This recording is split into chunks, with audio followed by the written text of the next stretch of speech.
அபிஷேகமலையாய் என் மீது இறந்தும் உம்மை வாஞ்சிக்கிறேன். அபிஷேகமலையாய் என் மீது இறந்தும் உம்மை வாஞ்சிக்கிறேன்.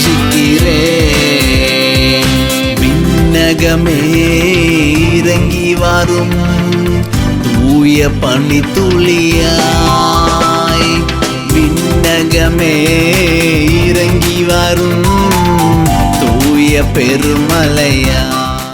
நான் ஜலத்தினால் உங்களுக்கு ஞானஸ்நானம் கொடுக்கிறேன். என்னிலும் வல்லவர் ஒருவர் வருகிறார்.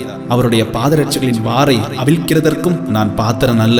அவர் பரிசுத்த ஆவியினாலும் அக்கினியினாலும் உங்களுக்கு ஞானஸ்நானம் கொடுப்பார் என்று யோவான் ஸ்நானகனால் வர்ணிக்கப்பட்ட எங்கள் அன்பு தகப்பனே, உம்முடைய பரிசுத்த ஆவியினாலும் உம்முடைய பரிசுத்த அக்கினியினாலும் எங்களை அபிஷேகம் செய்யும் அப்பா. ஆமேன்.